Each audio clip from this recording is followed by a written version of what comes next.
Dan and Amy, well, we have much to discuss. Obama's farewell address, the Jeff Sessions confirmation hearing that has begun in earnest, and already opposition to Jim Sessions for Attorney General. Why am I being taken out of here? This man is evil, pure evil. Do not vote for Jim Sessions. I'm glad President-elect Trump did not nominate Jim Sessions, because apparently he's pure evil. But Jeff Sessions is another matter. We'll have to take that up. And then, of course, this dossier that was distributed by BuzzFeed on Donald Trump. And the only reason we're going to discuss that, since it's unverified, is so I can say the word compromat. Oh, yeah. Because that's a fun word. That's the word for the day. Yeah. Do you know that? I love when we use Russian lexicon in the context of American politics, like we refer to drug czars. Why do we use terms of Russian royalty to describe our elected officials? Language is important, and no one knows that better than our friend Jonah Goldberg, columnist for National Review Online, of course, also the author of a number of books, Liberal Fascism, The Tyranny of Cliches, and a forthcoming book I know because I read his write-up, The Goldberg File, every week, which is always very informative and entertaining, and he's talked a lot about trying to complete that book on time to the happiness of his editors. Jonah Goldberg, thanks so much for joining us. Appreciate it. Hey, it's great to be here. A couple quick things. One, the Russian words that we use the most, intelligentsia and apparatchik. Yes. And the reason why we say czar is that, when I was working on liberal fascism, I noticed this, that in the 1930s, early 1930s, late 1920s, we referred to people with the same positions, so you sort of like super managers, as dictators. And so you'd have the drug dictator, instead of a drug czar. And then, of course, the word dictator sort of went out of fashion by the end of the 1930s, 1940s. Yeah. For reasons that we don't have to get into. But, it's in my wheelhouse. So I thought I'd throw it out. Yeah, no, that's good. But I like secretary better because it sounds like it's subordinate. And I want public officials to have subordinate-sounding titles to remind people.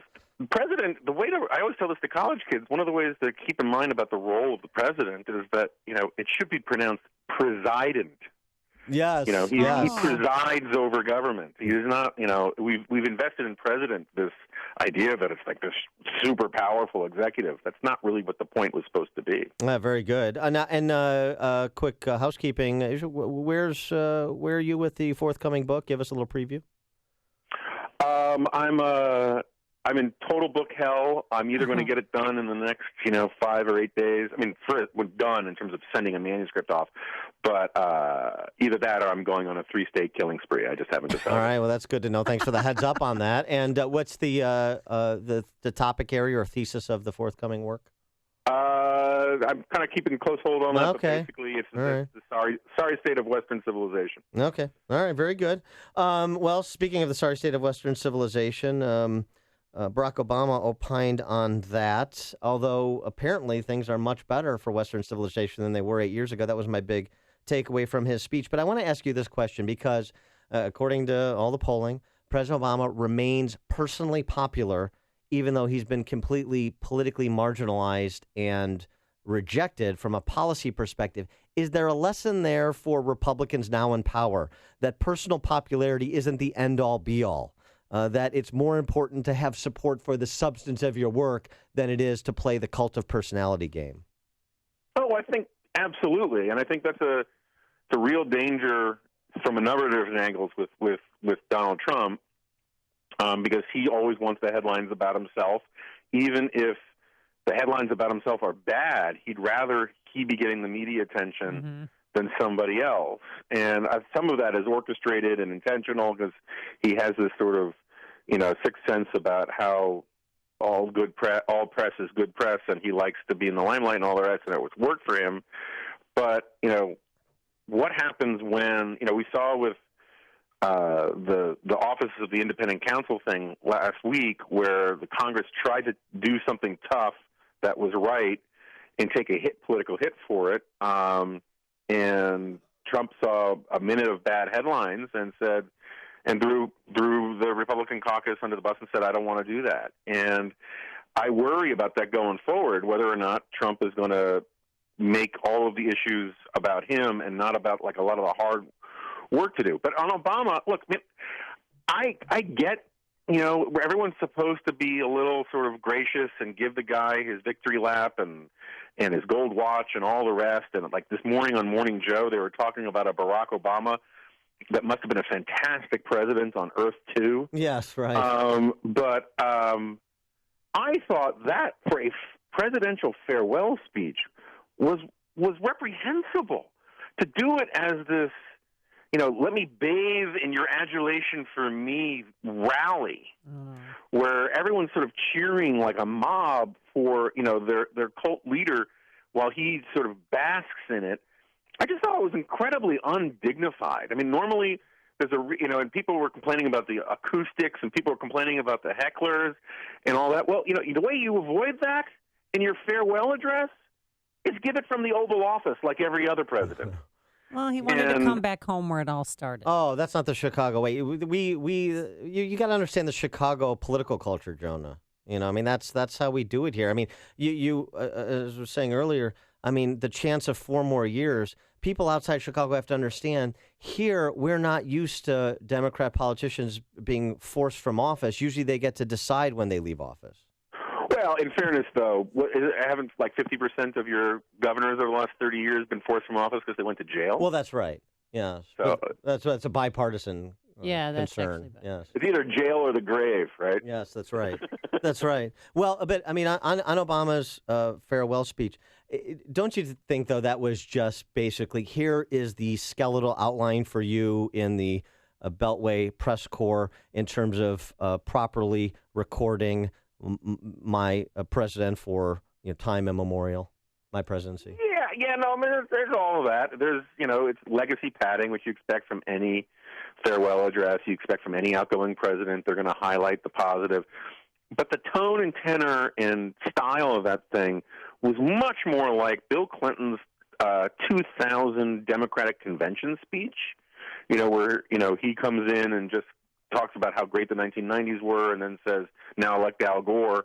And it was much more of a preening kind of thing. And there were actually, as a matter of text, there were a bunch of things that Obama said in there that I actually agree with, but there were a bunch of things in there that were sort of patently ludicrous, like him saying that if you don't buy into his agenda on climate change, you're essentially you're defying the spirit of America, and that you're basically unpatriotic and anti-innovation. I mean, there's a lot of these classic sort of straw man cheap shots buried in what sounded like highfalutin rhetoric, and I thought just between that and the sort of ladies and gentlemen, Elvis has left the building tone to the whole thing was just undignified. And I think people don't appreciate how much of the sort of the Trump phenomenon comes on the heels of the Obama phenomenon. I mean, Obama talked with a bigger vocabulary and he talked with sort of a more presidential tone, but it was such a cult of personality thing, such a celebrification of the presidency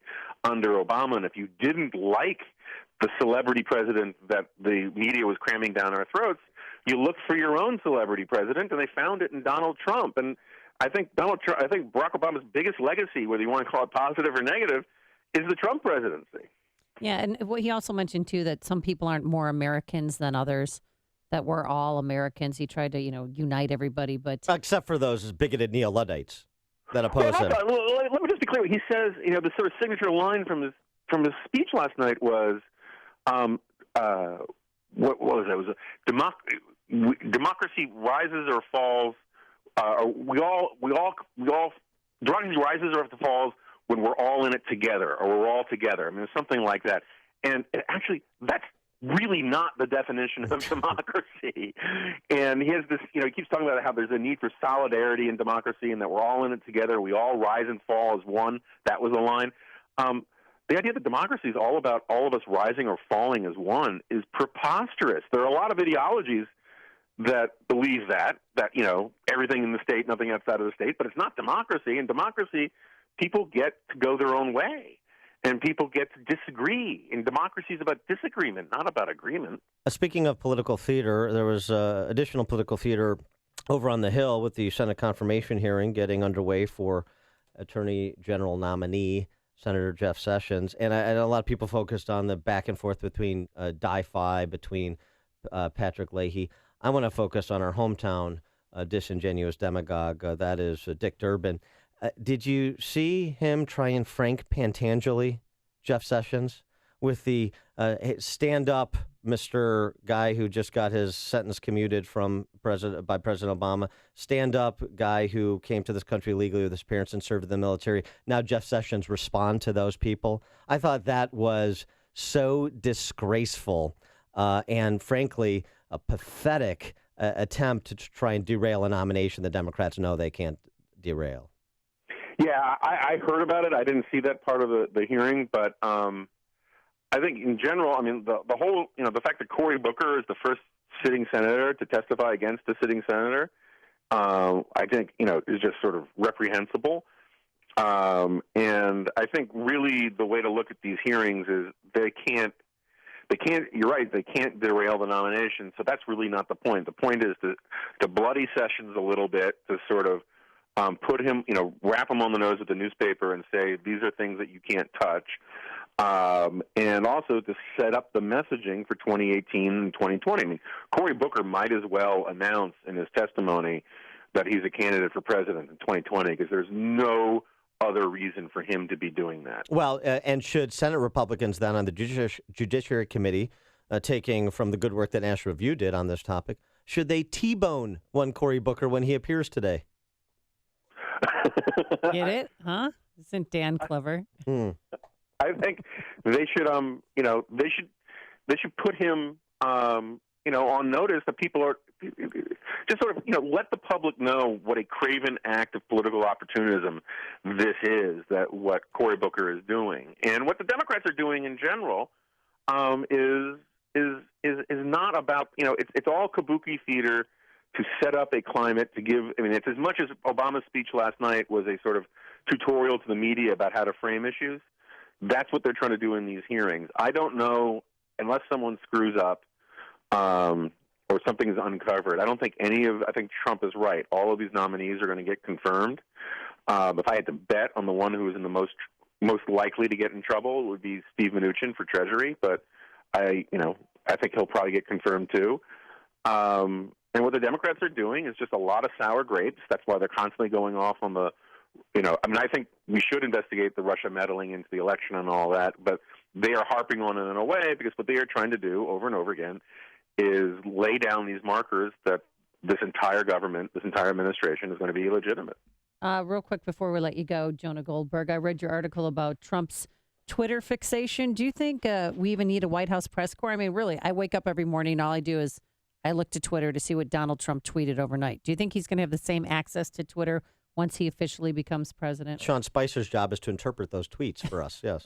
That's right. They're like goat entrails and ancient priests. He says he's going to hold on to it. His people say he's going to hold on to it. And, but part of the point I was trying to get through in that piece was that Trump has this tendency to sort of want to triangulate against his own side, too, and show that he's his own man. That's fine. That's how he won the presidency. But the problem is that whether he uses Twitter or whether it's just his impulse, there's a lot of really hard work that conservatives want to get done in this administration. A lot of serious conservatives want to get in and do important stuff about all sorts of things, and it's going to create really bad headlines. And is Trump, in a spur of the moment, going to see something on Morning Joe, see Al Sharpton yelling at Donald Trump about something and say, oh, my gosh, I have to disagree with the Republicans and throw the Republicans under the bus? It's a real concern for people who want to go into his administration and do good work from the right. All right. He is Jonah Goldberg. We'll see a little bit of whether Trump can resist those temptations or not with his presser today at 10 a.m., which we'll broadcast live on these airwaves. Jonah Goldberg, columnist for National Review, author of Liberal Fascism, Tyranny of Cliches, and another forthcoming book on Western civilization or a crime spree. We don't know which. We'll find out. Jonah, it'll be written in blood in a motel room. Jonah, thanks so much for joining us. Appreciate it. And he joined us on our turnkey.pro answer line.